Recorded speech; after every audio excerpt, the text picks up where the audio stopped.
ഞാൻ പാപിയായിരുന്നു, ദൈവം എന്നെ സ്നേഹിച്ചു.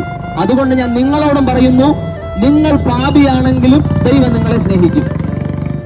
എന്റെ നല്ല ക്വാളിറ്റി കണ്ടിട്ടല്ല ദൈവം എന്നെ തിരഞ്ഞെടുത്തത്. മനുഷ്യന്റെ പാപങ്ങൾക്ക് വേണ്ടി ഇറങ്ങി വന്നത് യേശു ക്രിസ്തു മാത്രമാണ്. അവസാന തുള്ളി രക്തം വരെയും നൽകി മനുഷ്യനെ സ്നേഹിച്ചെങ്കിൽ എത്ര സ്നേഹമുണ്ടെന്നൊന്ന് ചിന്തിച്ചു നോക്കിയേ, അല്ലേ? നമുക്ക് വേണ്ടി ഒരു മനുഷ്യൻ മരിച്ചെങ്കിൽ ഒരല്പമെങ്കിലും നന്ദി ഉണ്ടെങ്കിൽ തിരിച്ച് ആ സ്നേഹം കാണിക്കത്തില്ലേ?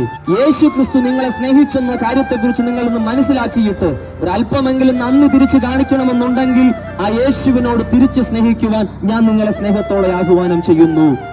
ഇന്ന് നിങ്ങളുടെ അഭിപ്രായം പറയുന്ന വ്യക്തികൾ, നിങ്ങളുടെ അടുക്കൽ വന്ന് വലിയ നിലയിൽ വർത്തമാനം പറയുന്നവരാരും നിങ്ങൾ ഏകാന്തതയിലായിരിക്കുമ്പോൾ ഉണ്ടാകത്തില്ല. അപ്പോൾ യേശു ക്രിസ്തു മാത്രമേ കാണത്തുള്ളൂ. ആ യേശു ക്രിസ്തുവിന് നിങ്ങളുടെ ഹൃദയത്തെ നിങ്ങളൊന്ന് കൊടുക്കുവാൻ തയ്യാറാകുക. സ്നേഹിത, ധൈര്യം കാണിക്കുവാൻ കഴിയുമെങ്കിൽ നിൽക്കുന്ന നിൽപ്പിൽ, ഇരിക്കുന്ന ഇരിപ്പിടത്തിൽ യേശു ക്രിസ്തുവിന് വേണ്ടി നിങ്ങളുടെ ഹൃദയങ്ങളെ ഒന്ന് സമർപ്പിക്കുക.